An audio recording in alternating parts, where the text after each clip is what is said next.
dizer uma coisa. Nós temos que fazer algo que nós pouco temos feito no Brasil, né? Embora no mundo esteja há muitos anos correndo isso, que é, entre outras coisas, a releitura que Celan faz do Heidegger e ter isso como objeto de nossa reflexão, tá? Em vez de ficar ingenuamente repetido só o Heidegger, né? Aqui vocês têm esse livro aqui, que eu acho que indiquei na bibliografia, A Poesia Hermética de Paul Celan, né? E a bibliografia sobre Celan é muito, muito grande, né? Aqui vocês têm o rosto dele, né? Isso é uma antologia feita pelo Hamacher e pelo Winfried Benninghaus, que são dois professores que eu conheci. O Hamacher já faleceu, teve câncer. Esse aqui é uma das primeiras antologias feitas pelo Beda Aleman, que, de certo modo, assim, serviu para divulgar muito o Celan. Em 1970 já estava na terceira edição, né? E estão aparecendo assim, vários livros, como o do Hamacher, a respeito disso, outros sobre só sobre o Celan dele, entendeu? E aqui tem também, por isso que eu vou pegar esse primeiro texto, um romance histórico, digamos assim, escrito sobre o relacionamento de Celan com Heidegger e esse encontro que eles tiveram na cabana do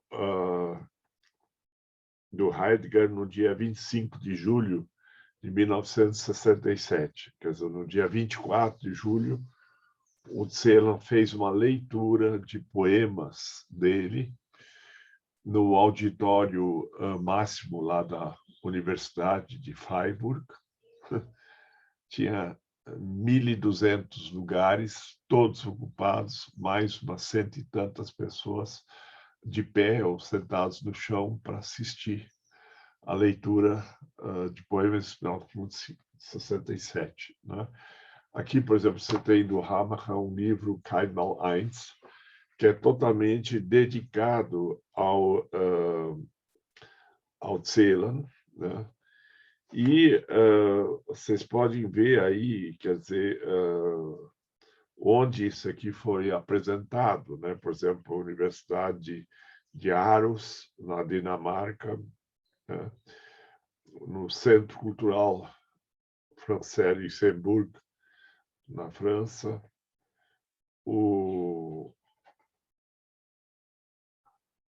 outro em Liechtenstein, outro em Yale, outro em Paris, né? Outra na Universidade Kingston University de Londres, né?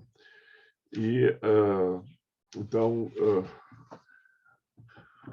só salientar que não é só no problema dos cursos de arquitetura que não se tem noção desse diálogo, mas também nos cursos de letras do Brasil não se lê Celan, e nos cursos de filosofia também não.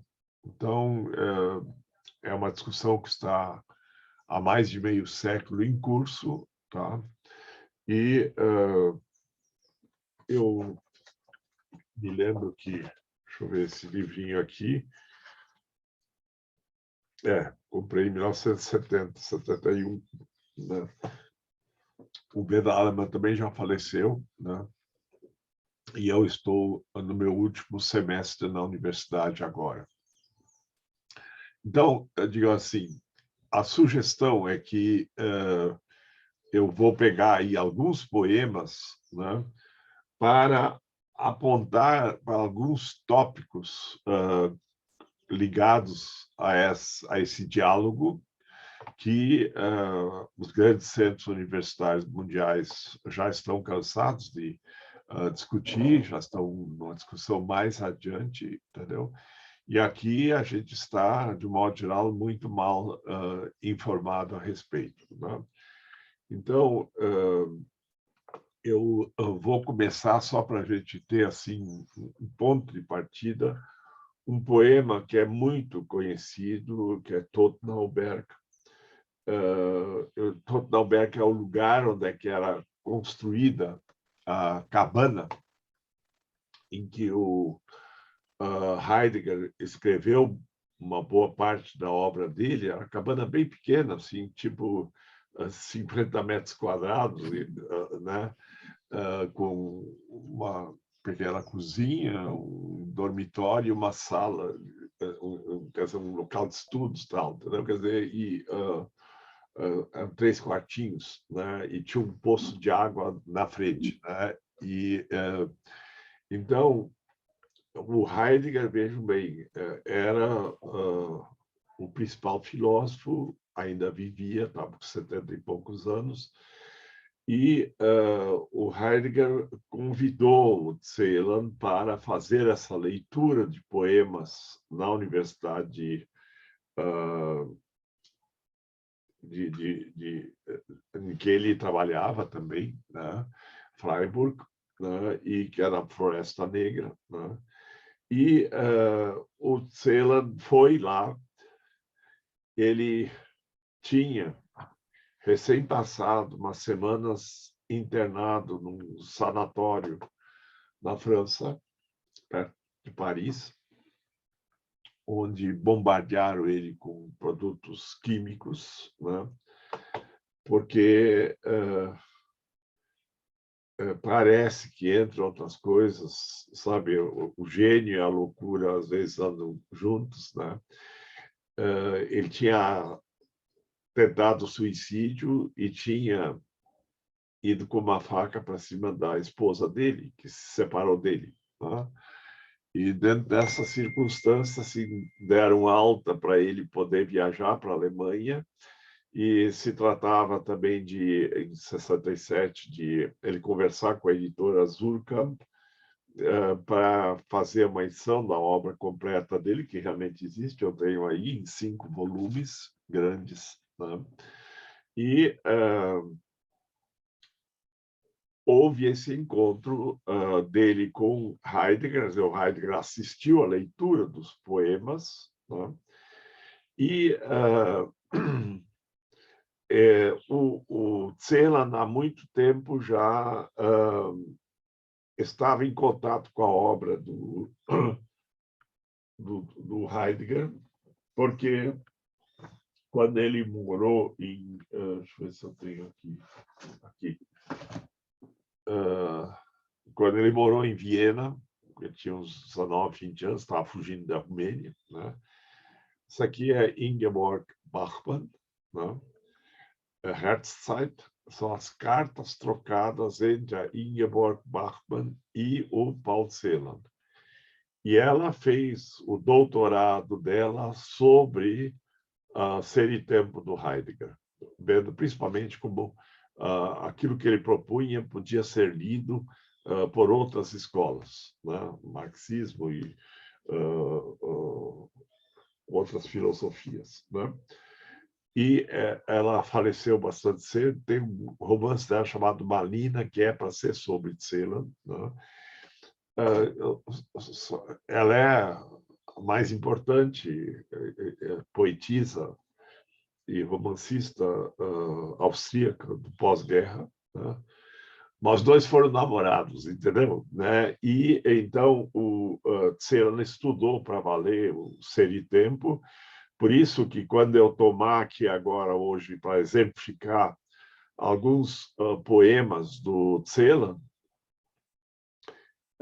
não é assim tirado das nuvens que ele tenha nos poemas uma espécie de pré-reflexão sobre a obra do Heidegger, né? Ele também leu aqueles ensaios do Heidegger sobre Hölderlin, né? Os caminhos da linguagem, os caminhos da floresta e tal, entendeu?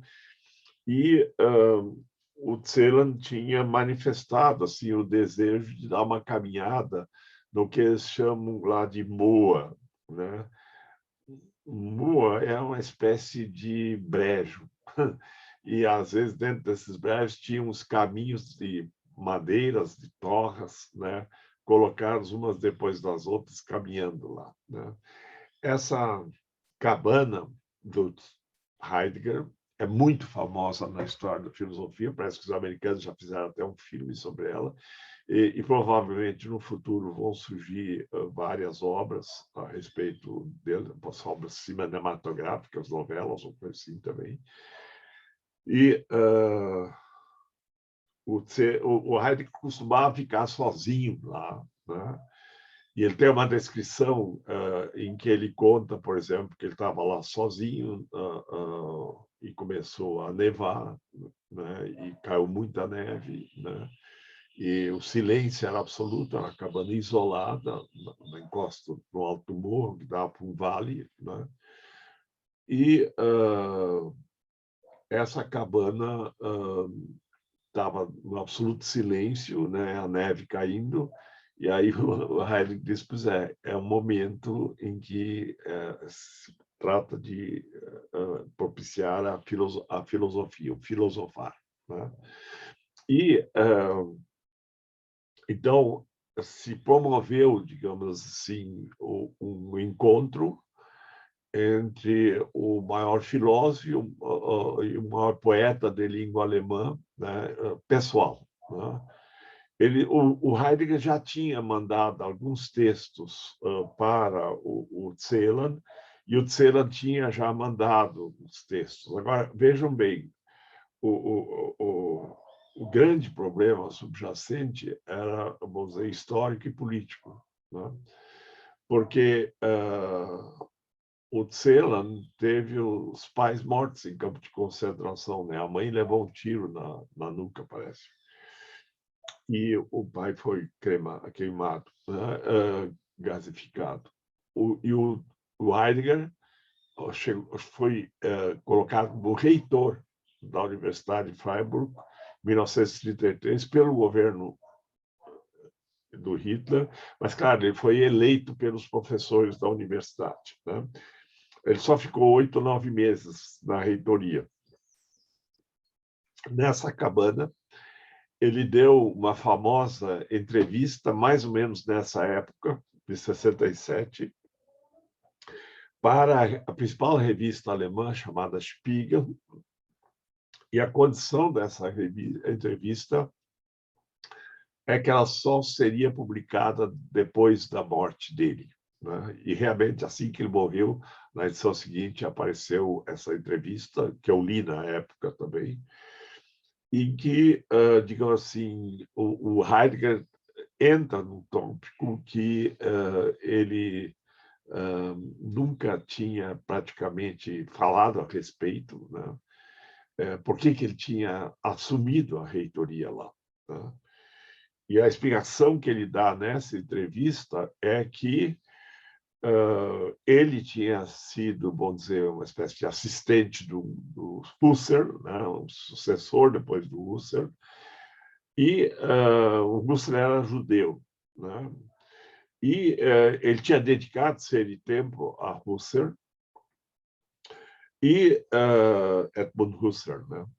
Não Russell, Husserl. Tá? E ele teve orientando os judeus também, né? O Heidegger. E hoje em dia se sabe, né?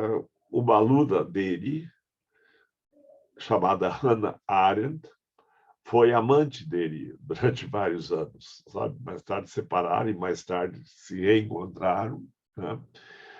E o casamento do Heidegger era um casamento bastante aberto. A esposa dele era uma pessoa mais ou menos de direita, bastante até direita, mas dentro de uma linha em que no grupo dela se permitia assim relações homossexuais, masculinas e femininas, relacionamentos abertos, casamentos abertos, etc. Tá, entendeu? Tanto é que dos 2 filhos do Heidegger, apenas um é filho do Heidegger. E o Martin Heidegger sabia disso, né? E ela sabia que ele tinha amantes também, entendeu? Né? E existe toda uma correspondência entre ele e a esposa que já foi publicada, né? Então, vejam, o Heidegger tinha uma origem católica, o pai dele tinha sido coroinha, ele estudou teologia, foi financiado pela Igreja Católica para fazer o doutorado dele, ganhando uma boa bolsa durante vários anos, e trabalha sobre Duns Scotus, né? E depois ele praticamente vai rompendo com a Igreja Católica ao se voltar para a filosofia. E ele nunca divorciou da esposa dele, nada disso, entendeu? Mas nesse ponto, vejam bem, o Celan também não era assim um cara bem comportado, entendeu? Quer dizer, o Celan casou com uma artista plástica parisiense, francesa, de uma velha família aristocrática, não da alta aristocracia rica, mas uma aristocracia mais pobre. E ele era judeu, caído numa família católica, né? E essa Ingeborg Bachmann, por exemplo, o pai dela, hoje em dia a gente sabe isso, foi membro do partido nazista, entendeu? Então, ele era alguém que trazia o nazismo para dentro de casa, e ela rebelou contra o pai, se afastou, mas isso foi um grande problema, isso serviu de aproximação dela com o Celan, e o Celan vinha de uma região que falava alemão, porque era parte do Império Austro-Húngaro, que tinha se desfeito no final da Primeira Guerra Mundial, de 1918. Tá? Então, era parte desse Império Austro-Húngaro uma porção de países que são separados hoje, entendeu? A Tchecoslováquia, a República Tcheca, a Romênia, né? A antiga Iugoslávia, com aqueles vários países, né? Tipo a Sérvia, Montenegro, etc. Tudo era parte do mesmo grande império. Tá? E, portanto, as pessoas da aristocracia conheciam muitas línguas. Então, a princesa Leopoldina, que vinha da família real de Viena, dos Augsburg, ela falava 7 ou 8 línguas fluentemente, né? Então, a mãe do Celan, obviamente, falava Yiddish também, que é uma espécie de dialeto alemão antigo, né? Mas ela cultivava muito a literatura alemã, né? E lia com os filhos, tal, entendeu? Quer dizer, ao mesmo tempo, na juventude, num primeiro momento lá, o Paul Celan teve muita proximidade com uma espécie de juventude comunista, que lia os livros do Marx e coisas assim, estudava tal. Depois ele começou medicina e daí, bom, na época do nazismo, os judeus não podiam estudar medicina, praticamente. Eles não podiam entrar na universidade depois de 38, depois da Noite dos Cristais. Tá? E ele começou medicina lá em Viena, depois ele largou tudo e foi para Paris. E lá foi uma formação em letras, né? E ele se tornou depois uma espécie de professor de traduções, leitor, que eles chamam lá, né? Substituindo, eu acho que o Beda Alemann. O Beda Alemann eu ainda conheci, visitei ele 2 vezes quando eu estive na Alemanha, né? O Beda Alemann foi colega do meu orientador, Peterson, junto ao Emil Steiger, na Universidade de Zurique, tá? Que era a grande escola teórica lá, tá? De teoria literária. Bom, eu estou dando muita volta, mas para tentar esclarecer esse contexto histórico, né? E parece que um dos pontos assim que levaram à separação entre Bachmann e o Celan é que essa diferença política de origens, tal, entendeu? Mas, ao mesmo tempo, foi ela quem levou ele para o primeiro simpósio, digamos assim, de escritores, um chamado Grupo 47, né? Onde ele leu os primeiros poemas dele e, em geral, foram muito mal recebidos pelos outros escritores, sabe? Então, os nomes importantes, tipo Günter Grass e outros, sempre participavam desses encontros, que eram muito selecionados, né? Agora, outros já logo reconheceram no jovem Celan um gênio, né? Ele nasceu, deixa eu ver, ele morreu em 1970, nasceu em 1920, tá? Então, para vocês se situarem, né? Ele viveu 50 anos, tá? E então, vejam, ele já tinha, em 1960, recebido o prêmio Büchner de literatura, por isso que eu recomendei para vocês lerem o Meridiano, né? Eu acho que vocês vão precisar ter esse livro aqui na mão, porque muita coisa que eu vou falar vai se perder lá, vai estar lá, mas eu não vou entrar no Meridiano propriamente hoje, então eu prefiro fazer uma vista prévia em alguns poemas do Celan, onde é que eu suspeito que haja uma espécie de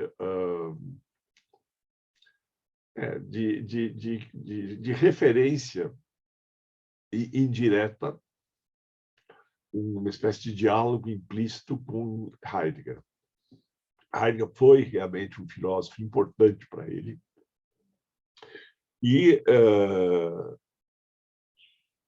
o Celan foi muito reconhecido pelo Heidegger. Quer dizer, quando o Celan foi para Freiburg, que era uma cidade não muito grande, uma cidade universitária de tradição, as livrarias lá da cidade botaram nas janelas, assim, por recomendação do Heidegger, os livros do Paul Celan, sabe? E o pessoal todo foi assistir, em 1967, quer dizer, isso já faz, né, meio século e tanto, né? E aqui no Brasil não se percebe a relevância disso, né?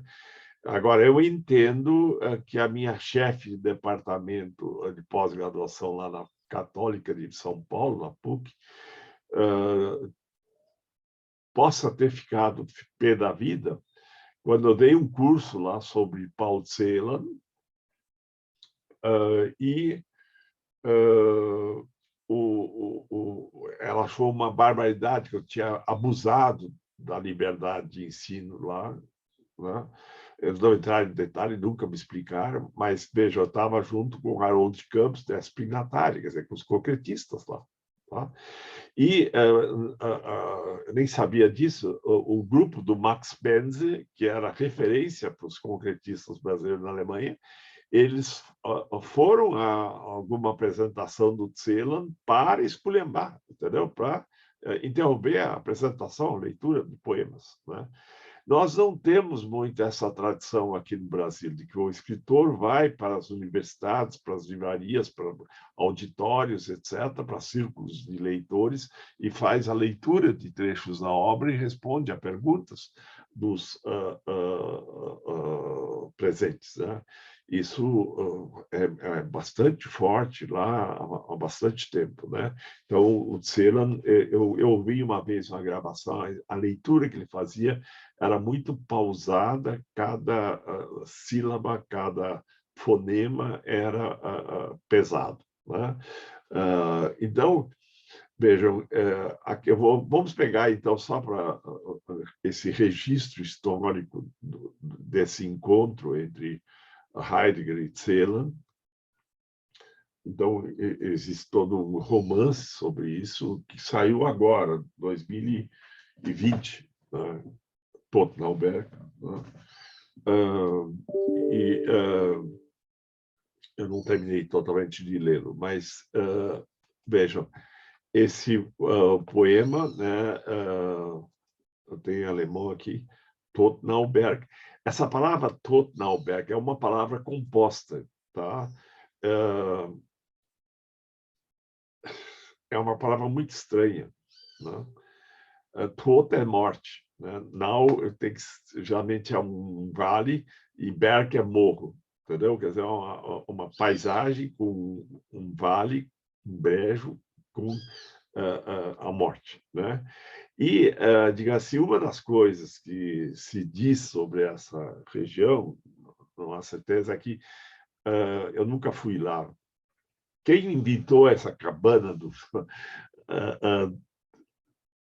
Heidegger foi o Ernildo Stein. Ele tem lá, eu acho que Morro Reuter, uma cabana, que eu vi umas fotos também, a cabaninha pequena, na beira de uma mata, entendeu? Muito bonita lá, entendeu? Que ele vai lá e ele me disse que foi isso que salvou, digamos assim, a sanidade mental dele, poder se retirar, e geralmente ele ia lá nas quintas ou sextas, ficava até segunda ou terça lá, né? E sozinho, né? Então, nesse local, nessa cabana, foram algumas das pessoas mais importantes do pensamento europeu do século XX, né? Quer dizer, aqueles poucos que o Heidegger admitia que compartilhasse dele lá, mas eles iam lá e realmente iam comer num restaurante que ficava mais ou menos perto da região lá, entendeu? Mas não era propriamente um local de pernoite, porque era muito pequeno, né? Mas é um local famoso, quer dizer, era o índice do despojamento da filosofia, né? E o Heidegger, ele tinha se afastado da filosofia escolástica e entrado numa filosofia da vida, né? Max Scheler e companhia, quer dizer, que o pensamento não é uma coisa morta de livros, entendeu? Ele é uma coisa viva da realidade. A realidade tem que ser pensada, né? E é dela que emana o filosofar. Quer dizer, o filosofar é mais importante do que a filosofia, tá? E ele arrastou isso para dentro da universidade, né? E era, desde que ele assumiu lá, ele nasceu em 1889, se não me engano, né? Com 30 e poucos anos, quando ele assumiu lá em Freiburg, ele foi reconhecido nos subterrâneos das faculdades de filosofia da Alemanha como o rei da filosofia em língua alemã. Tá? Então, havia todo um vocabulário que depois, mais tarde, se conheceu, tal, entendeu? Que caracterizava aquela escola, mas era principalmente uma ousadia de pensar os fundamentos e repensar a tradição. Tá? Então, como registro, vamos ver esse poema aqui, né? Totnauberg, que é esse lugar. Esse aqui é mais ou menos o desenho da região. Arnica, consolo da vista, a poção saída do poço, com o dado de estrelas por cima, na cabana. A linha no livro, de quem o nome registrado antes do meu, a linha nesse livro escrita sobre uma esperança, hoje, quanto a uma palavra pensativa advinda no coração. Neblinas e clareiras da floresta, não aplainadas, orquídeas e orquídeas singulares. Crueza.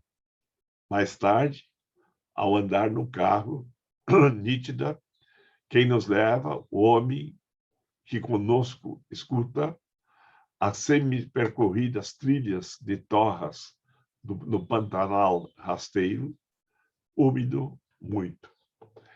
Vejam, é um poema muito estranho, ele foi escrito no dia seguinte ao da visita, né? Existe uma primeira versão, essa aqui é a segunda, mais definitiva, né? Ele é formado por uma oração apenas, do começo até o fim, tá? Não tem nenhum ponto aí, né? Do começo até o fim. E esse carro ao qual se refere aí foi o Fuquinha, em que um assistente lá de germanística que tinha 30 anos de idade, o professor Neumann, deu carona para os dois para ir até lá, né? E tinha mais um outro Fuquinha andando atrás, tal, entendeu? E depois mais um terceiro carro se juntou a eles lá, tal, entendeu? Bom, isso era uma viagem, o quê? De uns 25, 30 quilômetros, talvez, a partir de Freiburg, né? E eles combinaram sair bem cedo para amanhã, 7, 8 horas da manhã, né? Para ir até lá, porque se temia que não que fosse chover, e uns tinham os compromissos à tarde, tal, entendeu? E o Celan estava muito interessado em ver o que é um boa, né? Esse tipo de paisagem, né? E que tinha lá na região. E o carro não subia até a cabana. E aí, depois os dois saíram andando. E no caminho do carro até a cabana, volta e meia o Celan ia para o lado, colhia alguma flor ou pegava uma planta, tal, entendeu? Por isso que os nomes que aqui são citados, né, são coisas que ele encontrou lá, essas orquídeas e a arnica também, né? Vejam, tem problemas aí na tradução que eu fiz, tal. Eu ganhei o Prêmio Nacional de Tradução por isso aí, mas veja, Arnica Augentrost, der Trunk aus dem Brunnen mit dem Sternenwürfel drauf, in der Hütte. Né? Então, Arnica, consolo da vista, né? Podia ser consolo dos olhos também, tá? Mas eu queria uma espécie de rima de vista com saída e por cima, entendeu? Então, eu perderia isso se optasse por olhos. Né? E olhos e poço, um é aberto, outro fechado, também não seria um encontro do eixo paradigmático. Né? Então, a arnica é uma planta há muito tempo usada contra dores, né, para curativos, etc. Né?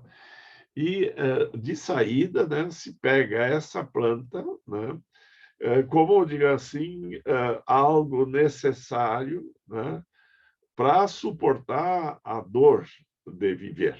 Né? E isso não era por acaso, quer dizer, o Celan tinha sido, semanas antes, bombardeado com vários tipos de produtos, fizeram uma série de experiências com ele para reduzir. Eu não sei bem o que ele tinha, entendeu? Mas parecia ser realmente um acesso assim de loucura mesmo, entendeu? De não distinguir mais as pessoas, etc. Né?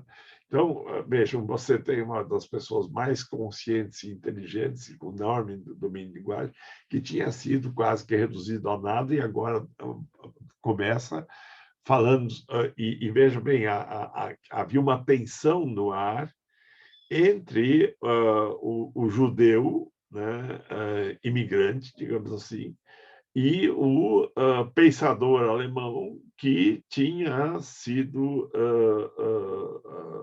membro do Partido Nazista e reitor da universidade na época do nazismo. Agora, a explicação que o Heidegger deu disso é que ele foi eleito para que os professores judeus não continuassem sendo eliminados da universidade. Tá? E ele era o nome mais importante já da universidade, com 30 e poucos anos. E 40, e ele... 40 e poucos anos, 44. Ele não queria, digamos assim, que outros colegas judeus fossem eliminados, e os professores se colocaram atrás dele, elegeram ele, para ele impedir que isso acontecesse. Né? Eu vi essa mesma coisa acontecer em Porto Alegre, na Federal do Rio Grande do Sul, quando o professor Ângelo Ritt foi eleito diretor da faculdade. Né? E depois, mais tarde, ele foi cassado por causa disso. Né?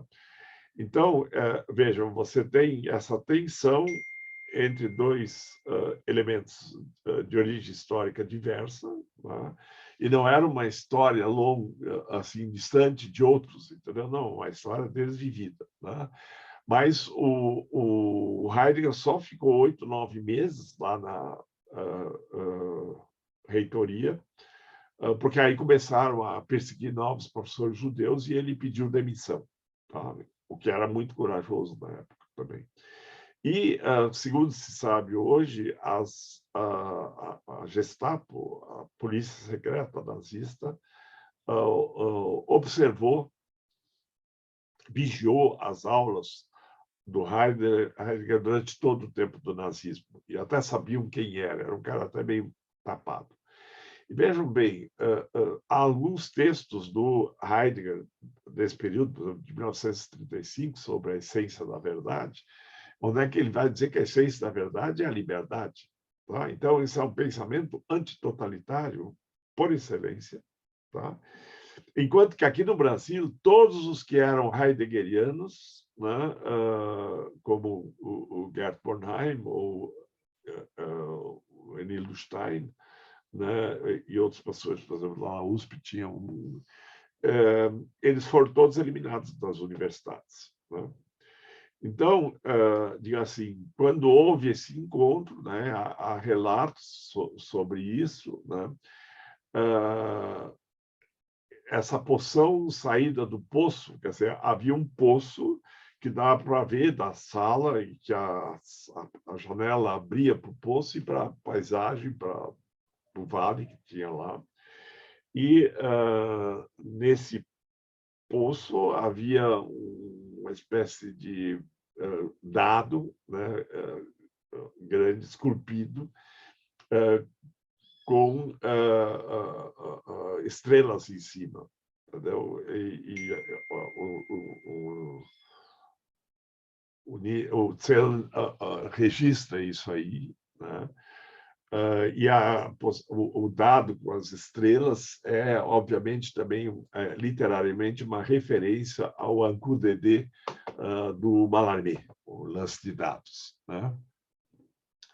Que é a questão de saber se você vai conseguir planejar tudo ou se sempre há coisas que vão fugir ao planejamento. Né? Então, você pode querer o que quiser no lance de dados, né? Mas você nunca vai saber de antemão qual é o resultado, se os dados não forem viciados. Né?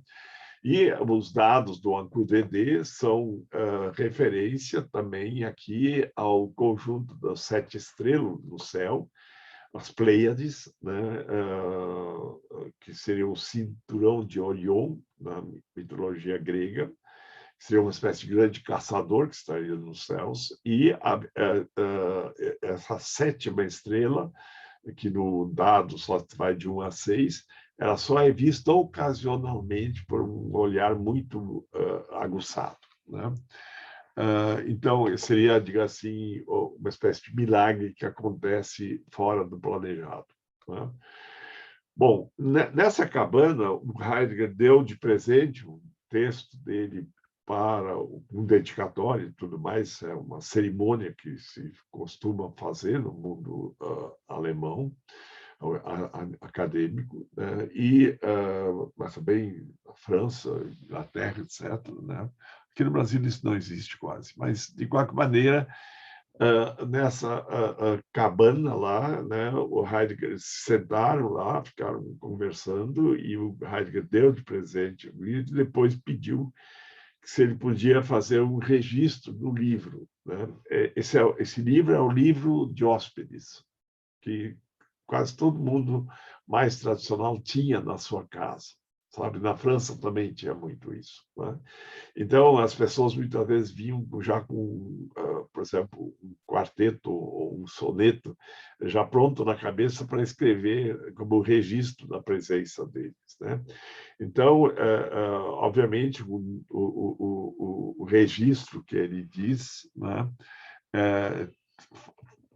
isso está citado, só não tenho aqui no momento, eu já li, ele escreveu uma linha sobre uma esperança quanto a uma palavra pensativa.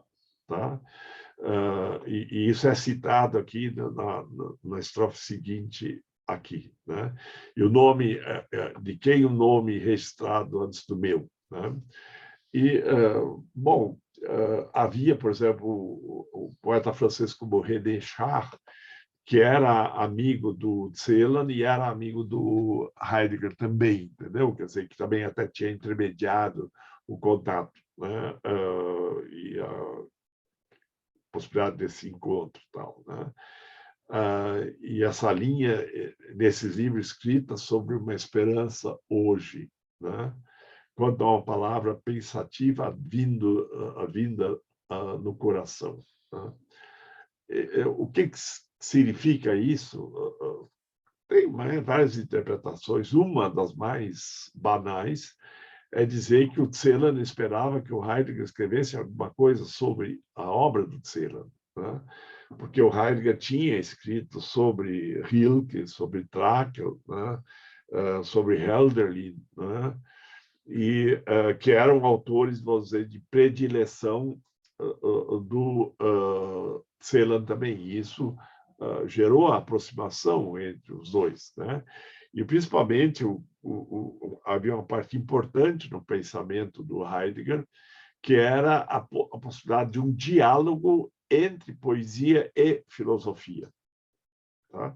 E isso estava se colocando concretamente nesse encontro que foi planejado por várias pessoas e aceito pelas duas partes, do filósofo e do poeta, né?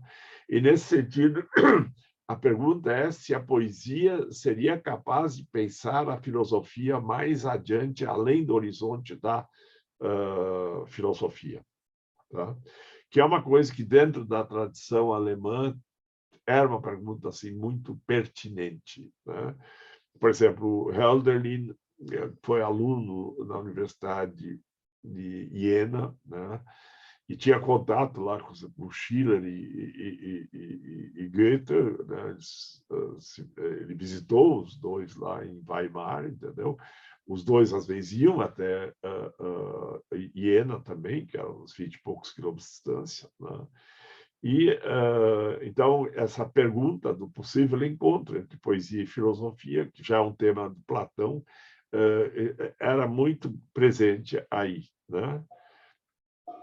Então, você tem, quer dizer, no caminho, quando eles estavam subindo, eles tiveram que parar o carro na subida, porque houve um nevoeiro muito grande e não dava para enxergar nada, tá?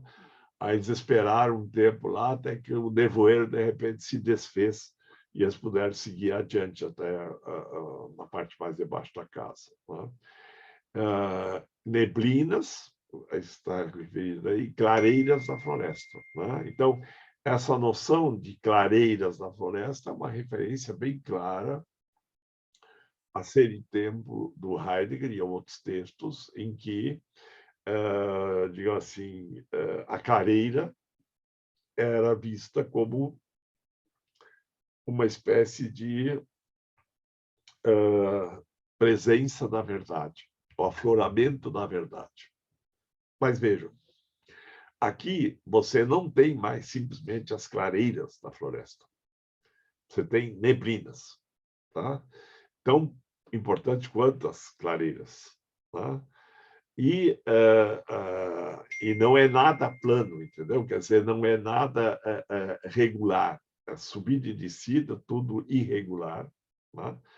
E aí você tem orquídeas e mais orquídeas, né?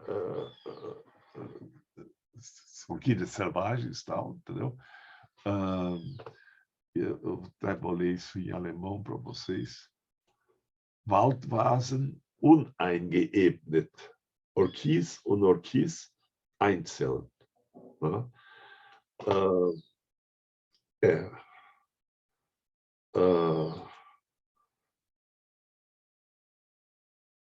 Você tem esses vazios da floresta, né? E, ao mesmo tempo, você tem o encobrimento disso tudo, né? Que são como se fossem buracos onde é que você poderia cair, né? Você aparenta ter a verdade, mas na verdade é um brejo, você pode afundar nisso, né? E aí você tem aqui ali a manifestação do belo na natureza, né? E esse Neumann, que viajou junto, ele durante mais de 50 anos se recusou a contar o que tinha acontecido. Ele era o único testemunho do encontro do século, né? E ele disse que durante boa parte do caminho, né, ou ficaram todos quietos, ou ele tentava falar alguma coisa banal, entendeu? Que não tinha sequência, entendeu? Quer dizer,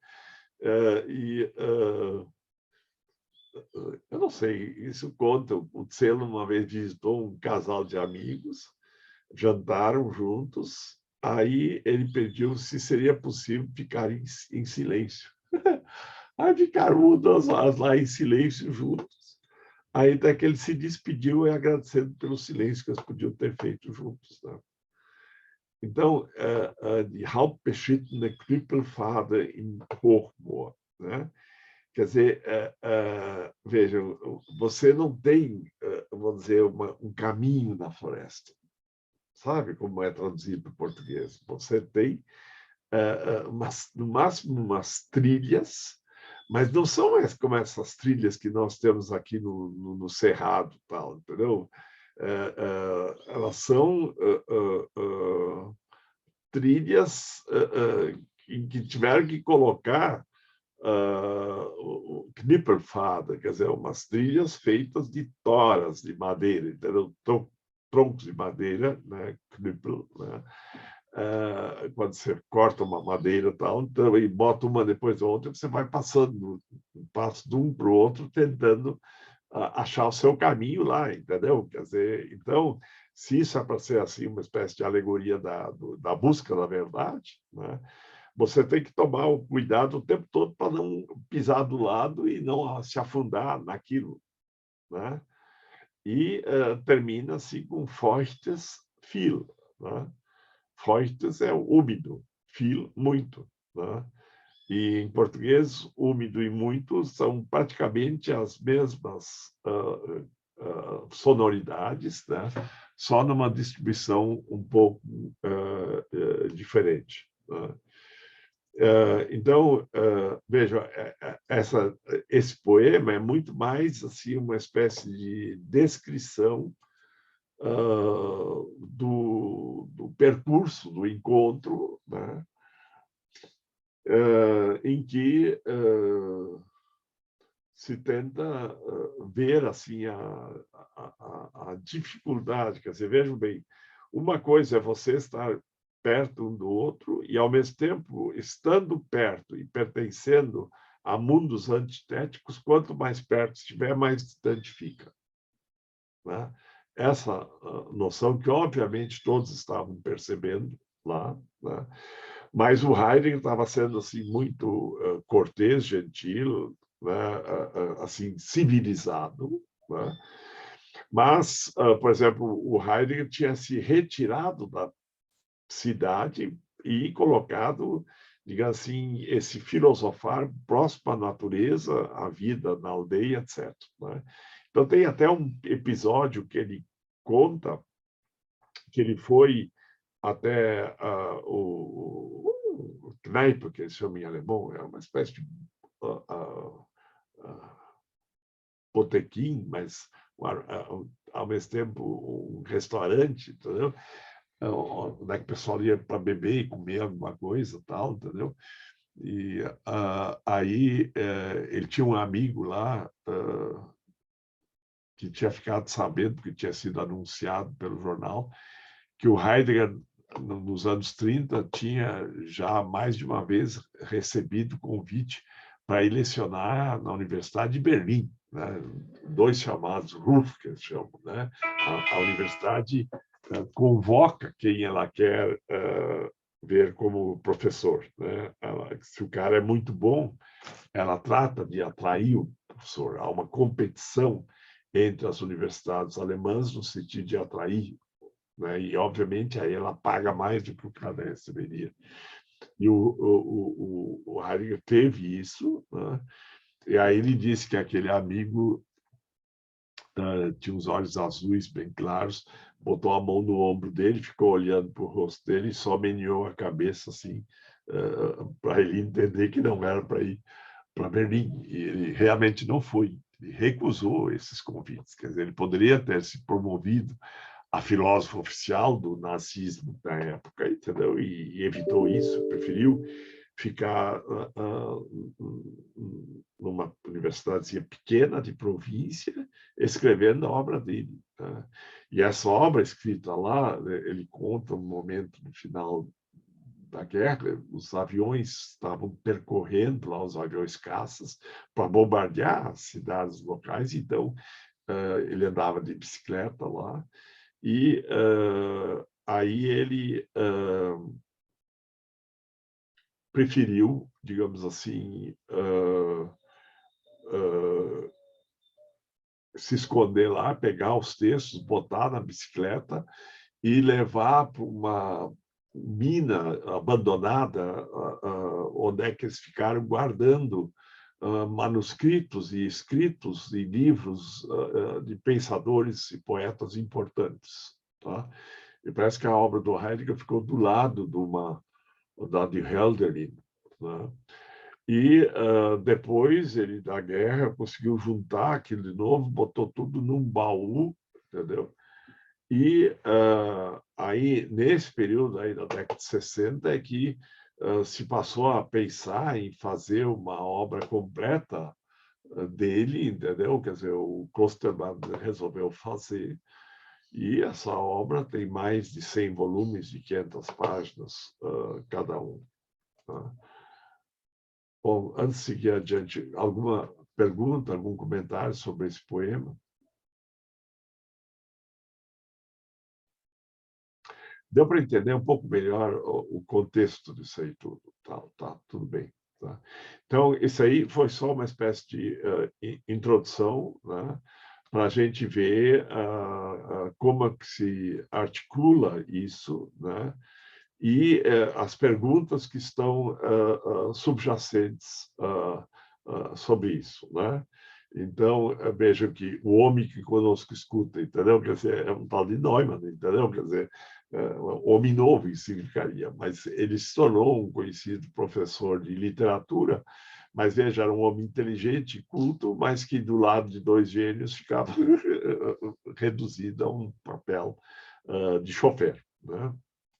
E ele estava feliz de estar podendo fazer isso. Né? Bom, vamos pegar logo um outro poema aqui, só para a gente ver essa questão. Desculpe as anotações que tem aí, isso é do tempo que eu estava fazendo esse livro lá na editora da Universidade de Brasília. Acho que a Ana Cavalcante era uma revisora lá. Tá? Então, Weggebeitz. Eu vou ter que passar o texto aí para vocês. Eu mandei os textos por e-mail para vocês. Vocês todos receberam. Tá? Deixa eu botar aqui.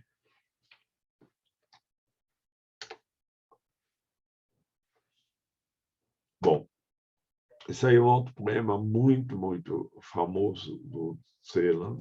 Né? E esse Weggebeitz, eu tive muito trabalho em conseguir traduzir essa palavra,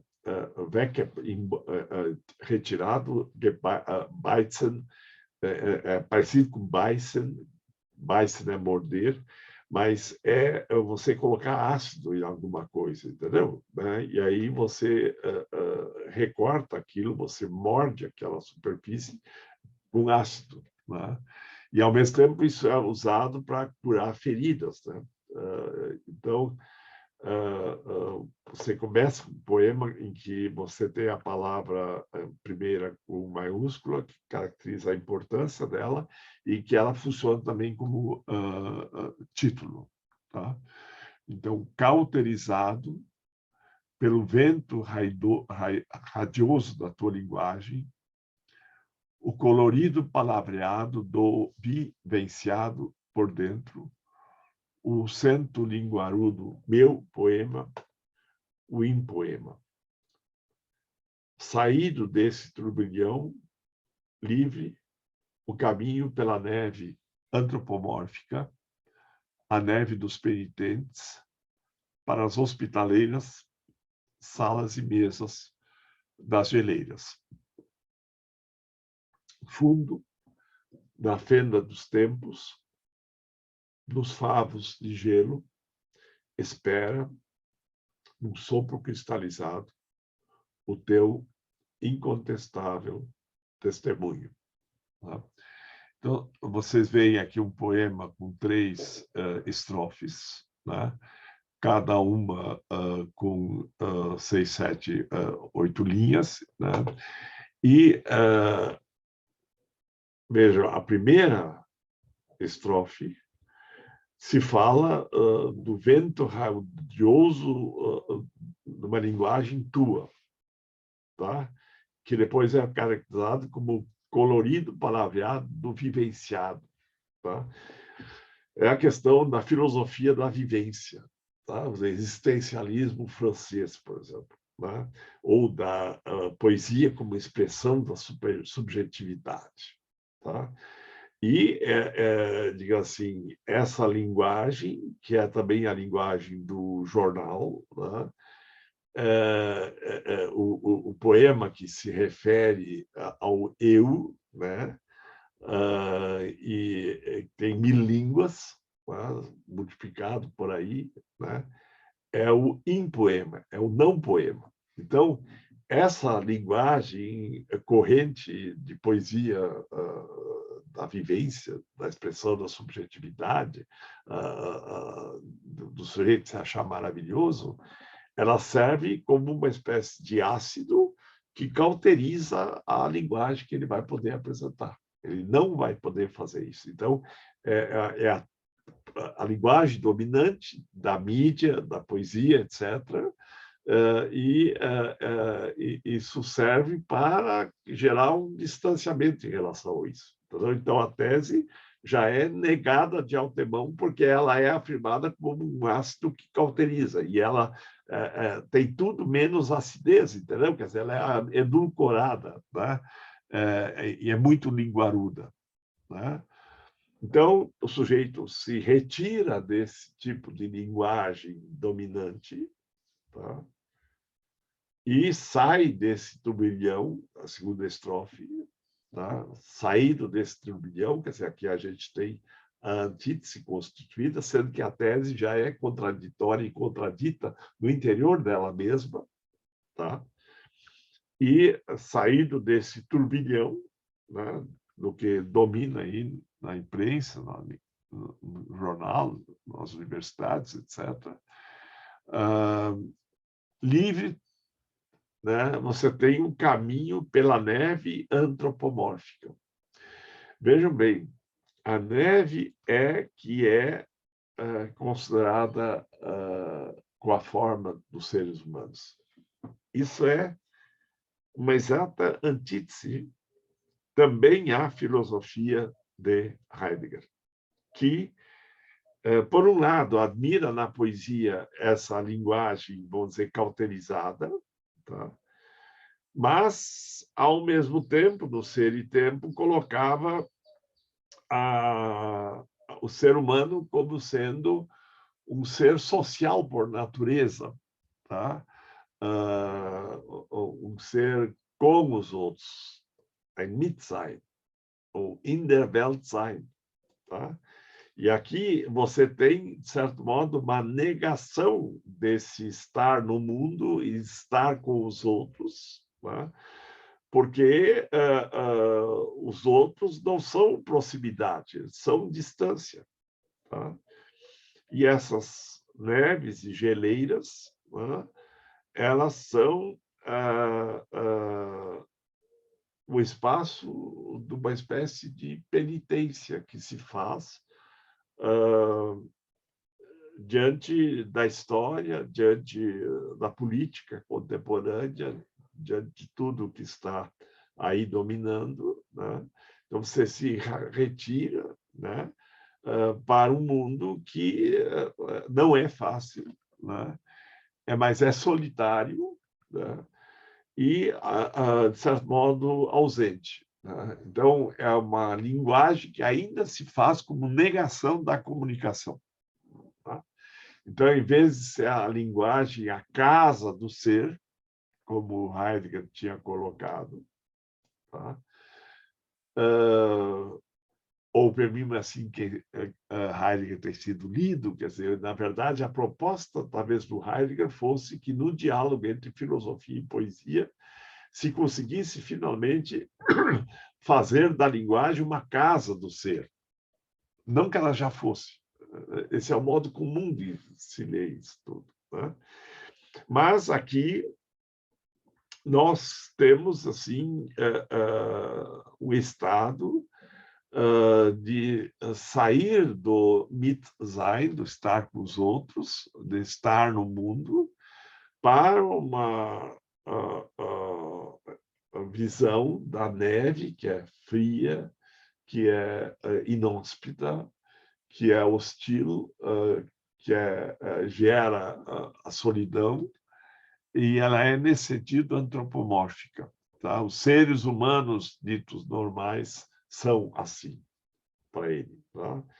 E se torna a neve dos penitentes, se torna uma espécie de penitência, né, para quem vai, talvez, tentar redimir os defeitos dos homens e os pecados da existência, e vai para as hospitaleiras salas e mesas das geleiras. Né? Então, as geleiras têm esse formato. A gente nem sabe aqui no Brasil o que é uma geleira, vocês devem ter visto. Né? E as geleiras, elas têm duas coisas que, a mim, quando eu vi, impressionaram muito. Né? Elas têm certas fendas, certos buracos, né? Que você sabe que, se você cair lá dentro, você está morto, você não se salva. Né? Então, a palavra hospitaleira, salas e mesas das geleiras, né, é extremamente irônico. Né? Digamos assim,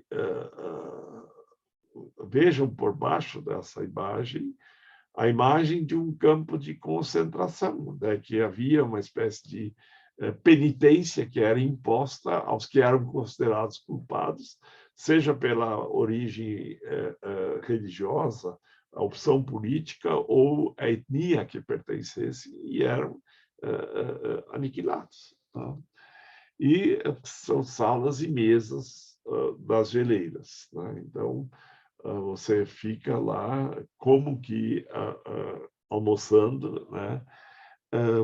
Por baixo disso existe um problema do Trakl, entendeu? Em que ele fala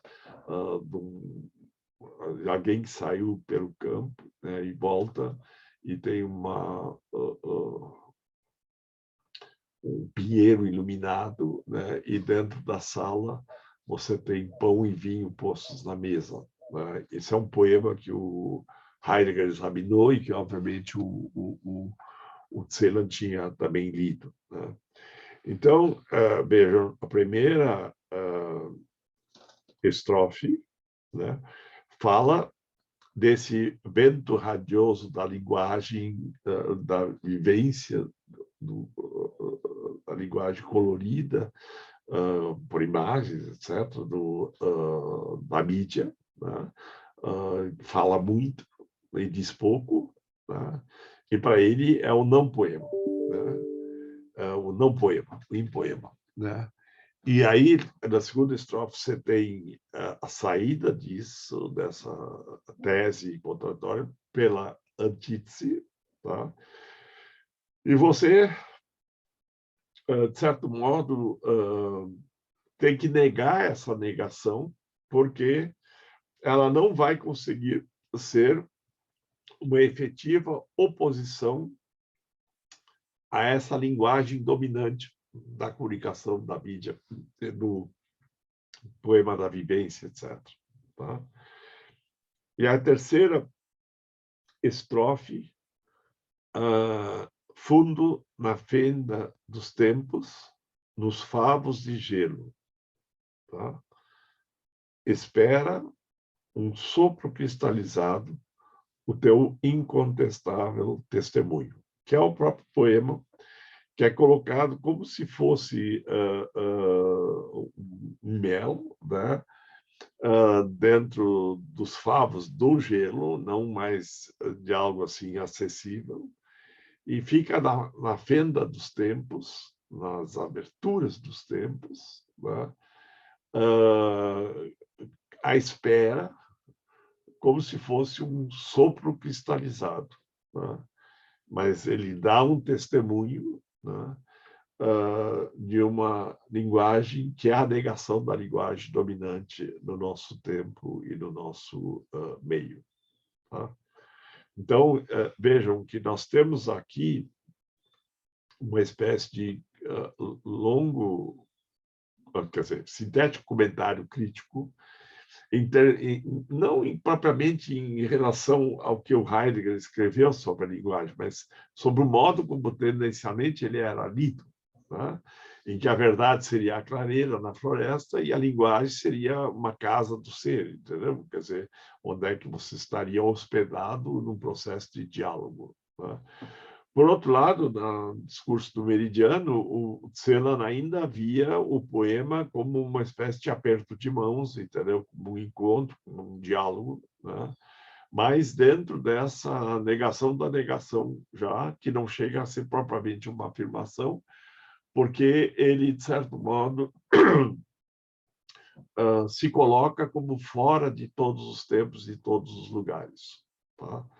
E, então, é uma outra linguagem que está fora do que é usualmente aproveitado e aprovado, etc.